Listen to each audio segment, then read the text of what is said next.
Hello everyone and welcome back to Animation Pilgrimage, the show where Tennille and I take a look at every single theatrically released animated film in chronological order. And here we are at the end of 1980 with The Tale of John and Marie, or Mary, from Film Studio Gottwaldov of Czechoslovakia. Good luck with that one. I definitely put it on screen because I don't know Czech, and I hope I didn't butcher it too badly. Well, it's obviously Film Studio Gottwaldov. Don't ask me. I mean, that's Don't definitely ask wrong. Me, dude. I know that's wrong. I'm phonetically spelling it out from what I'm seeing here, and most languages don't do that. Yeah. And it frustrates me. Especially a lot of European languages don't. It's not a, oh, yes, it's like those letters always make those sounds type of thing. Or if they do, I don't know the sounds that they always make. Unlike things like Spanish or Japanese, where it's like, no, those letters always make those sounds. And you can just, like, phonetically say them. Yeah. Well, anyway, we're not linguists. Let's talk about animation. Yes. I want to say thank you to Spiritaelia, before we get started, for finding this movie in a physical form. Which we bought. Yeah, so we bought it from the official company that owns the rights to this guy's works. Yeah. Because this movie was done by the same guy that made one of the millions, 1,001 Arabian Nights adaptations we watched. Which one? There's 1,001 of them. It's the stop motion one from the late 70s. Yeah. And also Krabate, the Sorcerer's Apprentice. Mm-hmm. So this was done in the same 2D form. And ready to get into a plot synopsis? Yeah, go for it. Our story is about a peasant boy named John, or Jan. Well, we open up with the traditional storybook opening. Okay, I feel like this is the best quote unquote bookend. Mm-hmm. So we gotta talk about it. It opens up with the storybook, and the narration says something along the lines of kings and heroes are remembered in the books of time and stories because they are the victors, and so they are the ones who pen the details. And often the little people underneath are never written about in the stories because they take up every single page with their pen and stuff like that. Mm-hmm. So it's like, this is the story of John. He's a peasant, and there's no stories about him because all the dukes and nobles and knights have taken all the paper. Yes. Anyways, John is born, and the fates give him 3 mice, which are 3 little dwarven fairies. Men. I don't know. There's the good one that encourages him to do good things. There's the bad one, which encourages him to do bad things. And the third one, who's just vibing. He's just vibing. He speaks once in the entire movie. He doesn't offer suggestions. He has does zero nothing. input. He's just there. Yeah. I kind of love him. He's just smiling. I mean, everybody smiles in this movie, or frowns, and never changes their We'll get into that. facial expressions. We'll get into that. Because it's... Put a pin in that. It is their particular form of papercraft. We'll put a pin in that. All right. Continue with the synopsis. Anyways, John just kind of exists and listens to or doesn't listen to his consciences. It starts with him sleeping under a tree, and a guy puts a noose around his neck and tries to choke him to death, and then he escapes, and the good one is like, don't turn him into the knights, let him go. The bad one's like, turn him into the knights because he's evil and did you wrong. And then the knights come over and they're like, hey, we're looking for a vicious murderer who kills people under this tree. And then the good one's like, turn him in.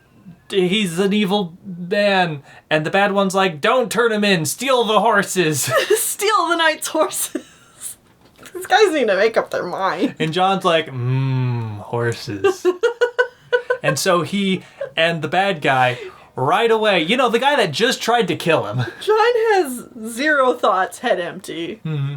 And the good and bad dwarf fairies cannot make up their minds. No. What is good or bad. Someone says one thing and they're immediately like, ah! This is all just your daily reminder that morality is relative. Mm-hmm. They ride off and John is now the apprentice to this bad guy. They're like, we're gonna go rob people on the road. And then they do it. And then the good one's like, don't steal from the lady. Help the lady. Uh-huh. Because they hold up a knight and his lady. And who he's... Okay, this becomes sort of important later, so we kind of need to explain this.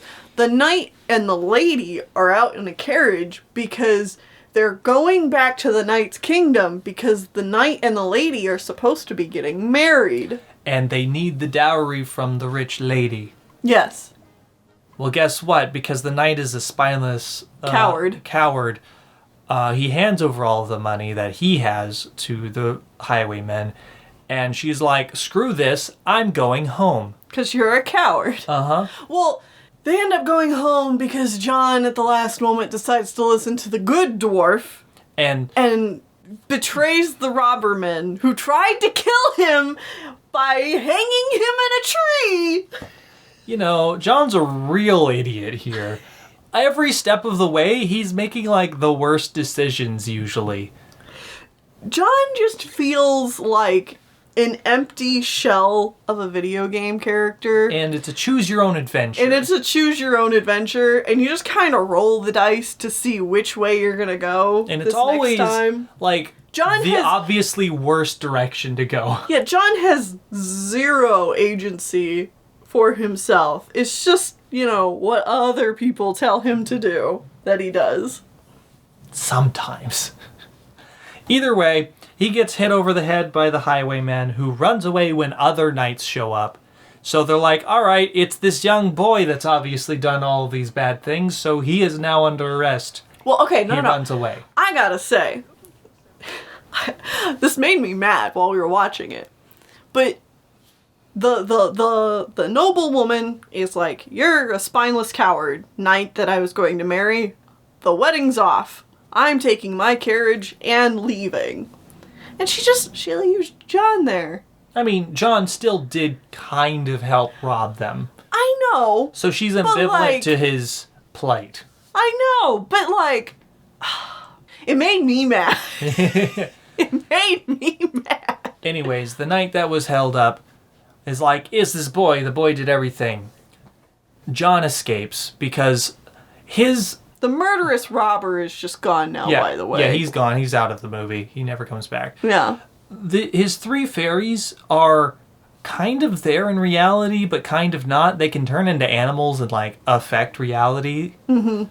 Like, they often turn into birds or bees and stuff like that. And they can do things, so they're not, like, just in his head. And it should be noted, the bad fairy, or dwarf, does everything. Yeah, he does everything. Helps John out of, like, every pickles he's in. And the good one sits there and whines constantly about John not doing the right thing. So will he help him ever? No. So it's not surprising that John listens to the bad fairy more often.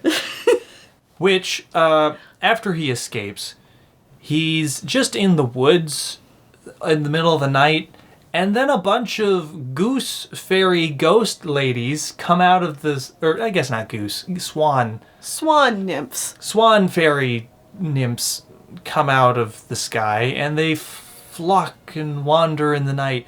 And John meets one of them, and then a little love cherub. Because John doesn't have any agency of his own. He has to be shot with Cupid's love arrow so that this plot can continue. Yeah, they're like, you're in love with her now, and he's like, I'm in love with you now. And then the Cupid also shoots her, and so she's like, oh, I'm in love with you now. And so they're in love with each other for the 30 seconds they've got on screen time together. And before the swans get whisked away back. The swans are like, oh, we're going back to our non-human realm. Uh-huh. And so John speaks for the first time halfway through the hour-long movie. And he's like, hey, how do I get to her? And so he's like, the good one's like, you have to fly. And it's not available to mortals. And so you can't do it. Too bad. And so John's like, hey, can I have your wings? And the good guy's like, no, of course not. Bad guy's like, yeah, but you have to listen to everything I say. Yeah, from here on out, you have to only listen to the advice that I give you. Sell your soul to the devil. And so John's like, yeah, okay. Sounds good. I love her. So that's a fair trade. So the other two disappear.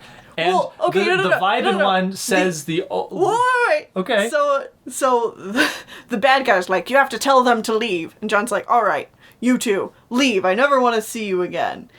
And then... the one that's just vibing is like, you're pushing away your friends. And then disappears. And they disappear. And that's the only thing he says in the movie. And it has, like, no impact. Oh, just you wait. Just you wait. So, Bad Dwarf and... they make a big deal about how John is going to have to sell his soul to the devil and how he's only has to listen to bad things now. But let's continue.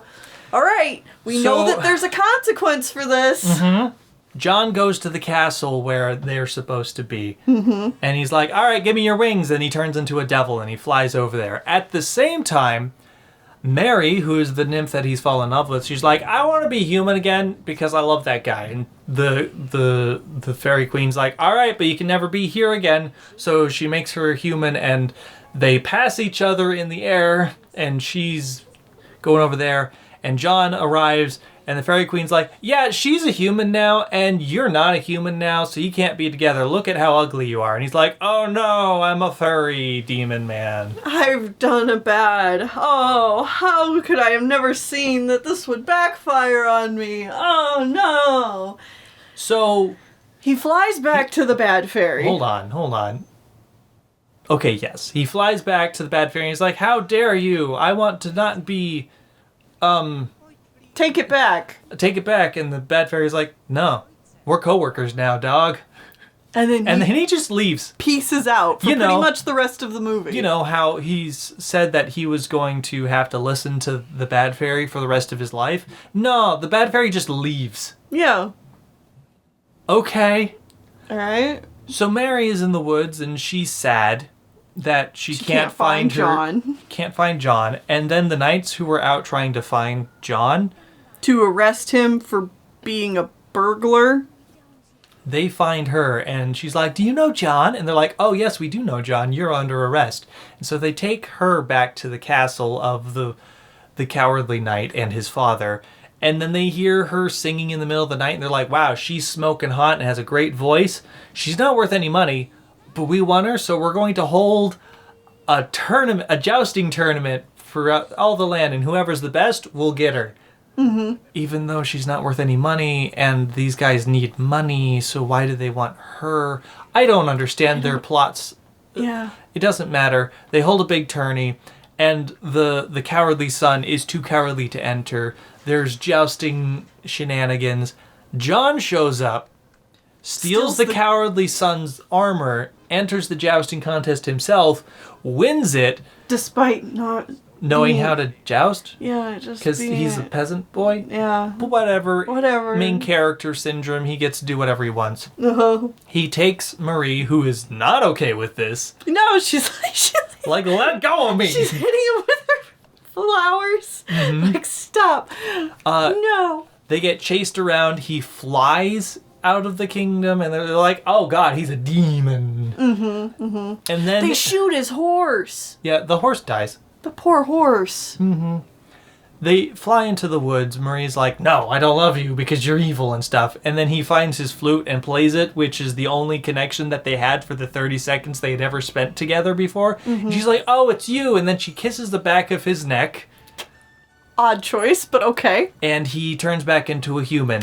Yeah, okay, so the reason it turns him back into a human is because earlier on, the bad dwarf was like... You're stuck this way. Only a miracle will turn you back.